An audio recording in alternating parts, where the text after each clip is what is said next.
Hello students, आज की video में मैं आप सभी का स्वागत करती हूँ। और आज की इस वीडियो में हम सीखेंगे क्वार्टाइल डेविएशन और इंटर क्वार्टाइल रेंज। स्टूडेंट्स, जो इंटर क्वार्टाइल रेंज है वो एग्जाम के पॉइंट ऑफ व्यू से बहुत इंपॉर्टेंट पार्ट नहीं है, लेकिन क्योंकि आप क्वार्टाइल डेविएशन तो सीखना जरूरी है, ये बहुत बार एग्जाम में आता है, तो हम बहुत शॉर्ट में इंटर क्वार्टाइल रेंज भी मैं आपको बताई देती हूँ, क्योंकि आपके सिलेबस में तो ये है ही, है ना। तो इंटर क्वार्टाइल रेंज को हम शॉर्ट में बोलेंगे IQR। IQR is a measure of dispersion. ये क्या है? डिस्पर्जन को मेजर करने का एक मेथड है। IQR is a measure of dispersion based on the upper quartiles Q3, जिसे कि अपर क्वार्टाइल क्या होता है आपका Q3 and the lower quartile that is Q1। तो उन दोनों का ये जो बीच का डिफरेंस है वो क्या होता है आपका क्वार्टाइल, इंटर क्वार्टाइल रेंज बोलते हैं उसको। दोनों क्वार्टाइल्स के बीच का जो डिफरेंस है वो क्या है? Interquartile range. It is defined as the difference between two quartiles of a series. किसी सीरीज के दोनों क्वार्टाइल का जो डिफरेंस होता है वो क्या होता है आपका इंटर क्वार्टाइल रेंज। तो इसका फॉर्मूला क्या हो गया? IQR is equal to Q3 minus Q1। हमेशा आपका यही रहेगा फॉर्मूला IQR का, वो चाहे कोई भी सीरीज हो। इससे मतलब है इन ऑल सीरीज से, चाहे वो इंडिविजुअल सीरीज हो, डिस्क्रीट सीरीज हो या कॉन्टिन्यूअस सीरीज हो, तो IQR का फॉर्मूला आपका सेम रहेगा। अगर आपसे बोला जाए कि कॉफिशिएंट निकालिए IQR का, तो coefficient of IQR is equal to होता है Q3 minus Q1 upon Q3 plus Q1।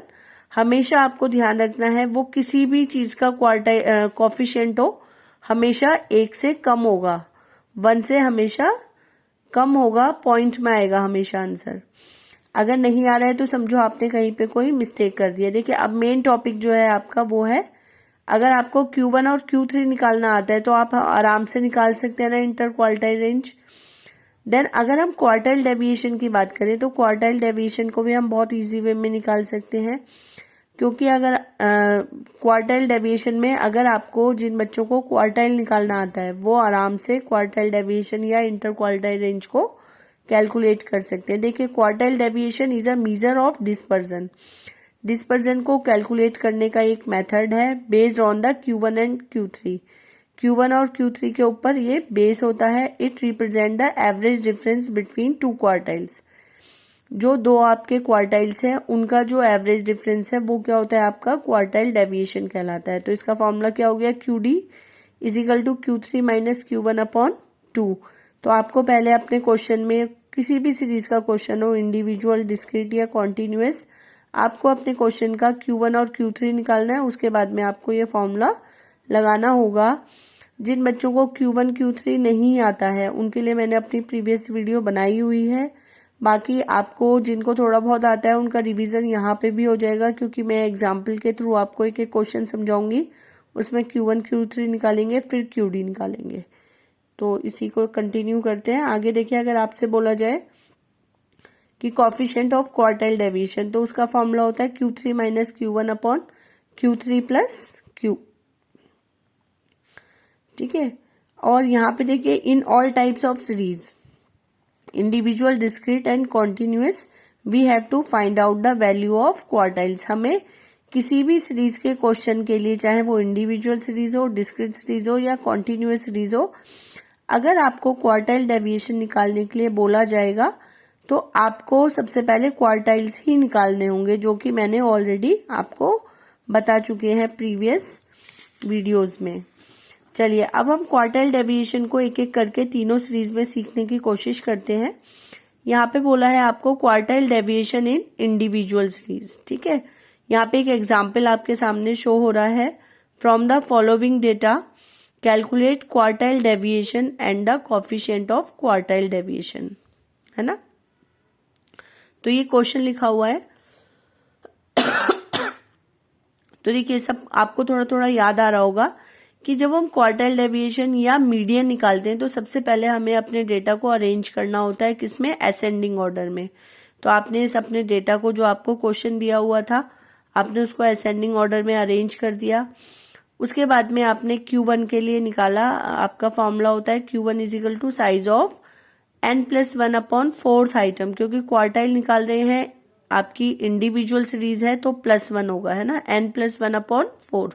तो n क्या होता है, नंबर ऑफ ऑब्जर्वेशंस। आपको ये 11 डिजिट दी हुई है। अगर आप देखें अपने इस डेटा को काउंट करोगे तो 11 डिजिट है। 11 + 1/4 = 12/4 = थर्ड आइटम। तो थर्ड आइटम पे क्या लिखा हुआ है, 1, 2 और 3। तो थर्ड आइटम पे क्या लिखा हुआ है, 41। सो थर्ड आइटम इज क्या हो गया, 41। तो ये क्या हो गया आपका Q1। आप ऐसे Q3 निकाल देंगे। Q3 = size of 3 n+1/4 item.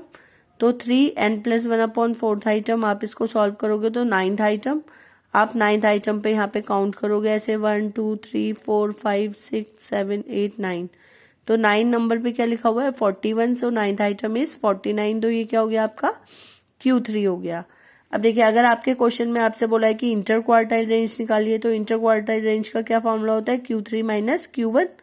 तो Q3 49 आ गया, Q1 आ गया 41। तो आपका आंसर क्या हो गया, 8। आपसे बोला गया है क्वार्टाइल डेविएशन निकालिए, तो क्वार्टाइल डेविएशन का फॉर्मूला क्या होता है, Q3 - Q1/2। तो आपका क्या हो गया, 49 - 41/2 = 4। आपका आंसर आ गया क्वार्टाइल डेविएशन। और कॉफिशिएंट ऑफ क्वार्टाइल डेविएशन मैंने अभी आपको पीछे बताया, Q3 - Q1/Q3 + Q1। आपने वैल्यू रखी, सॉल्व करा, आपका आंसर क्या आ गया, 0.089। मैंने आपको बताया कि जब भी आप कॉफिशिएंट आपको कैलकुलेट करना होगा तो कॉफिशिएंट हमेशा 1 से कम होगा, पॉइंट में आपका आंसर आएगा। तो मुझे उम्मीद है कि आपको ये क्वेश्चन समझ में आ गया होगा। इंडिविजुअल सीरीज में हमें क्वार्टाइल डेविएशन या इंटर क्वार्टाइल डेविएशन कैसे निकालना होता है। बस आपको बेटे फोकस करना है कि Q1 और Q3 आपका अगर सही आता है तो ये तो सिंपल से फॉर्मूले है ना, और साथ साथ आप लोग याद करते चलें, तैयार करते चलें। ये क्वेश्चन एग्जाम में आने के काफी चांसेस होते हैं। चलिए अब सीखते हैं क्वार्टाइल डेविएशन इन डिस्क्रीट सीरीज। यहाँ पे आपको एक क्वेश्चन दिया हुआ है, calculate quartile deviation and it's coefficient from the data. आपको क्वार्टाइल डेविएशन और उसका कॉफिशिएंट निकालना है। तो क्वेश्चन देखने से आपको समझ में आ रहा है कौन सी सीरीज का क्वेश्चन है। ये क्वेश्चन दिया है आपको डिस्क्रीट सीरीज का, आपको x और f दोनों गिवन है। तो आपने अपने x लिख लिए, आपको f दिया हुआ है, तो इस तरीके से आप सॉल्यूशन लिख लेंगे। x लिख दिया आपने और f लिख दिया। इसके बाद में अगर मैं आपको थोड़ा बहुत याद होगा या आपने प्रीवियस वीडियो देखी होंगी, तो मीडियन में या फिर क्वार्टाइल Q1 और Q3 निकालने के लिए सबसे पहले आपको कैलकुलेट करना होता है अपना CF।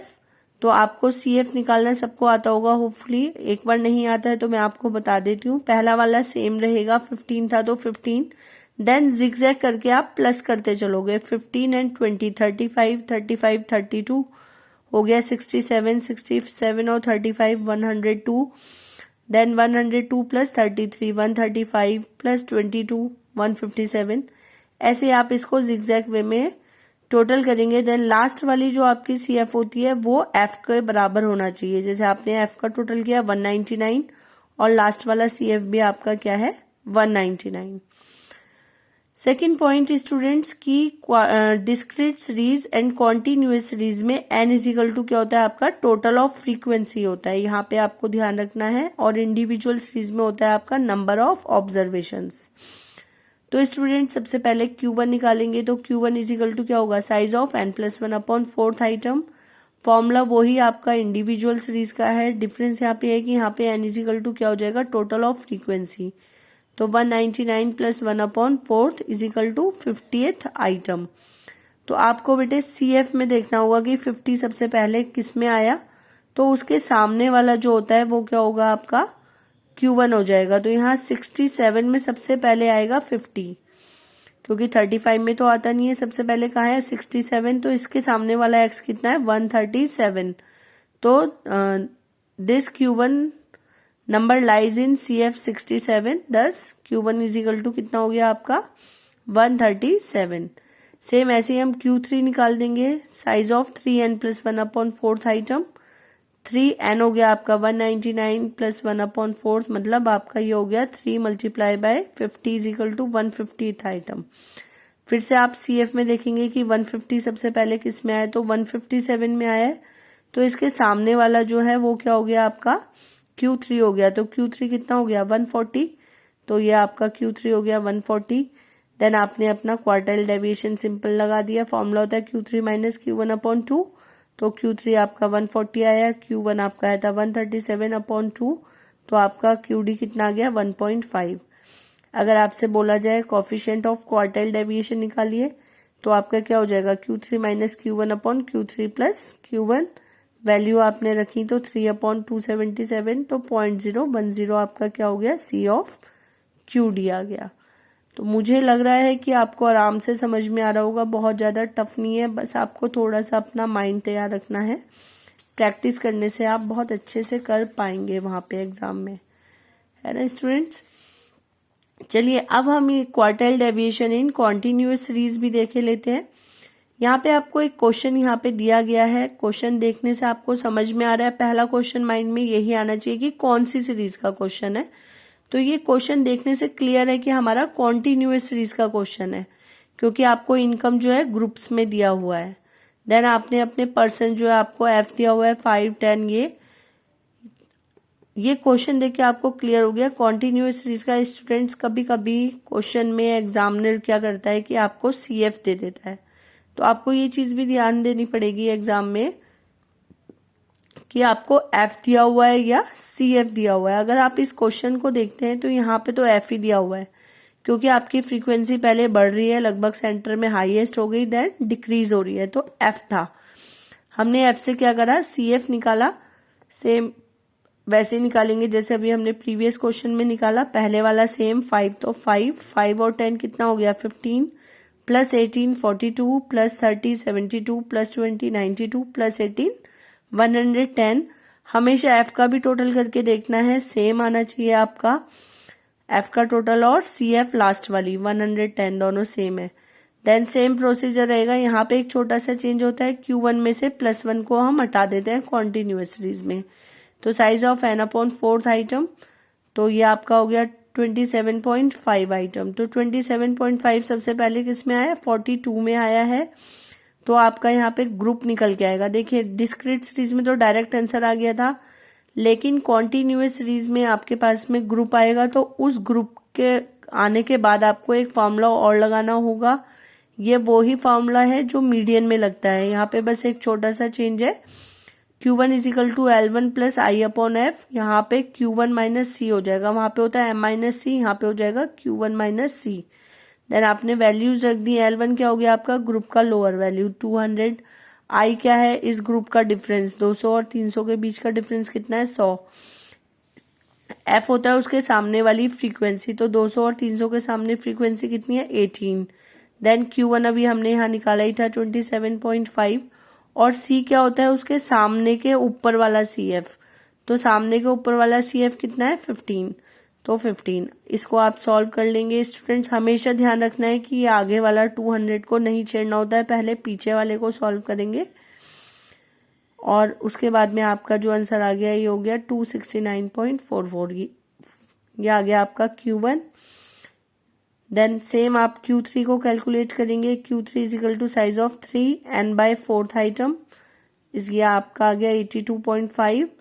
तो आप CF में देखेंगे 82 किस में आया, 92 में आया सबसे पहली बार, तो आपका ग्रुप क्या हो गया 400 से 500।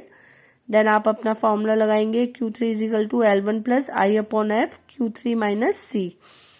L1 हो गया आपका लोअर वैल्यू 400, I इन दोनों के बीच का डिफरेंस 400-500 के बीच का डिफरेंस 100, F हो गया उसके सामने की फ्रीक्वेंसी जो ग्रुप आपका आया है 400 और 500 के सामने कितना है 20। Q3 अभी हमने यहाँ निकाला ही था 82.5, माइनस C क्या होता है सामने के ऊपर वाला, तो सामने के ऊपर वाला क्या है आपका 72। देन आप इसको सॉल्व कर देंगे, ये आपका जो वैल्यू निकल के आ गया ये हो गया 452.5, ये हो गया आपका Q3। देन QD क्या होता है बेटा, Q3 - Q1/2, वैल्यूज रखेंगे Q3 की Q3 में, Q1/2, तो QD कितना हो गया 91.53 हो गया। देन कॉफिशिएंट होता है आपका Q3 - Q1/Q3 plus Q1, value रखेंगे तो देखिए आंसर कितना आ गया 0.1267। तो ये देखिए हमेशा ध्यान रखना है कि कॉफिशिएंट आपका कम आएगा 1 से, तो पॉइंटों में आएगा हमेशा आंसर कोफिशिएंट का। तो स्टूडेंट्स ये टोटल आपका था क्वार्टाइल डेविएशन। एग्जाम के पॉइंट ऑफ व्यू से इम्पॉर्टेंट है, बहुत बार आ जाता है, आप इसी से रिलेटेड प्रैक्टिस करिएगा। देन नेक्स्ट वीडियो में आपको मैं करवाऊंगी मीन डेविएशन। इसी के साथ बहुत बहुत धन्यवाद, और वीडियो को पसंद करते रहिए और लाइक करना मत भूलिएगा। Thank you.